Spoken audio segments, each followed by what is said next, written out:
Namaste dear parents. For more videos of our children, please do subscribe our YouTube channel Oakwood the Rajahmundry School. Don't forget to click bell icon for more updates.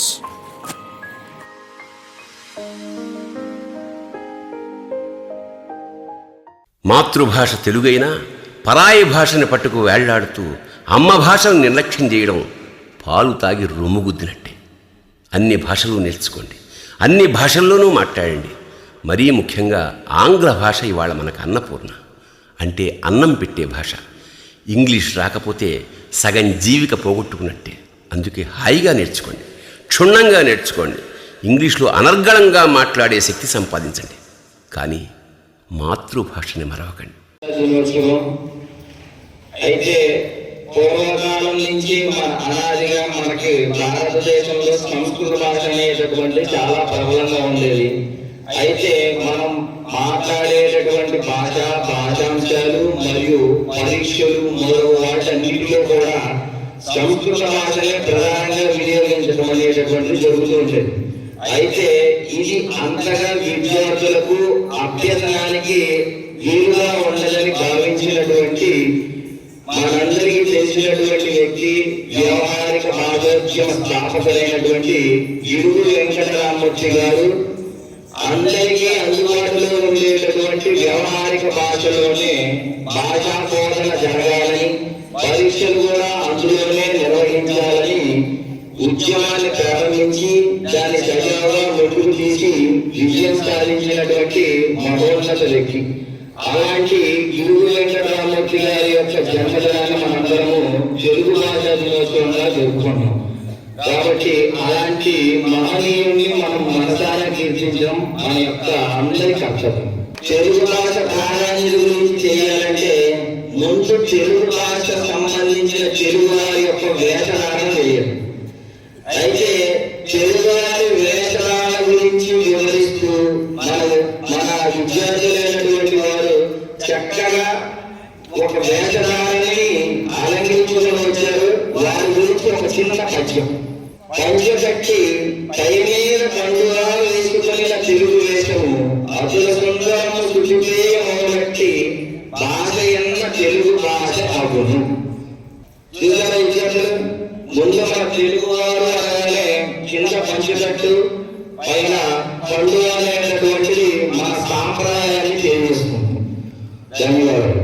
తెలుగులను మూర్తించిన మన తెలుగు తల్లిని కీర్తిస్తూ మన vote విద్యార్థులు అద్భుతమైనటువంటి నృత్య ప్రదర్శని ఇప్పుడు అందరం వీక్షిద్దాం.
పూర్తిగా సుమాన్యులు.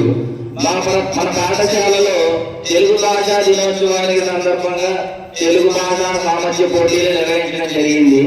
ఆ పోటీల్లో మన విద్యార్థులు అద్భుతమైన ప్రదర్శన కనపరిచారు. ఆ ప్రతిభను గుర్తిస్తూ ప్రథమ, ద్వితీయ, తృతీయ బహుమత మరియు ప్రశంసా పత్రాలు అందించడం జరుగుతుంది. ఈ ప్రశంసా పత్రాలు అందించడానికి మన పాఠశాల ప్రధానోపాధ్యాయులైన గౌరవనీయులైనటువంటి రాజేంద్ర గారిని వేదిక మీద రావాల్సిందిగా ఆహ్వానిస్తున్నాం.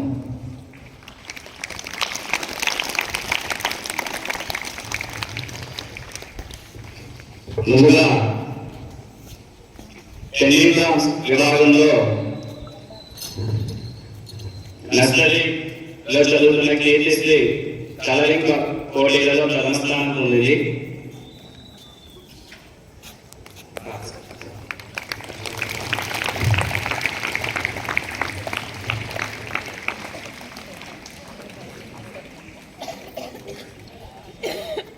కలరింగ్ కాంపిటీషన్ లో సెకండ్ ప్రైజ్, రెండవ బహుమతి భవానీ శ్రీకృష్ణ యూకేజీ.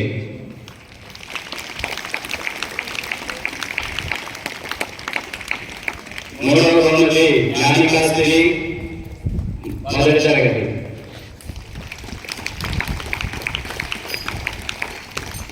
తర్వాత సబ్ జూనియర్ విభాగంలో చేతి వ్యాధి విభాగంలో కోతుల నిహారిక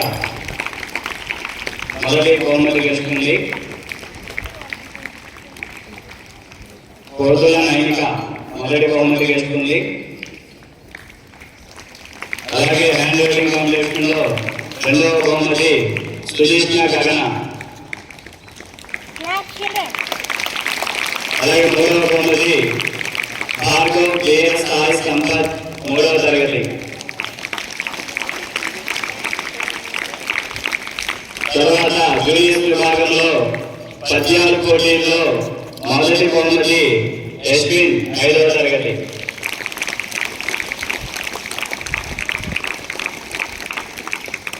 అలాగే పద్యాల పోటీల్లో హేమంత్ కుమార్ ద్వితీయ బహుమతి పొందడం జరిగింది.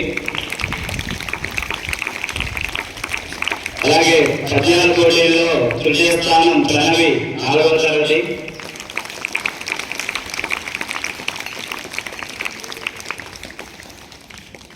అలాగే తర్వాత సబ్ సీనియర్ విభాగంలో ఉపన్యాస పోటీలలో మొదటి బహుమతి కార్వీ హిరణ్య ఆరవ తరగతి.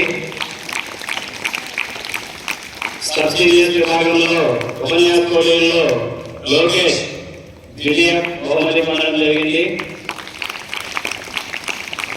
ఉపన్యాస పోటీలలో తృతీయ స్థానం ఎన్ నిహారిక ఆరవ తరగతి.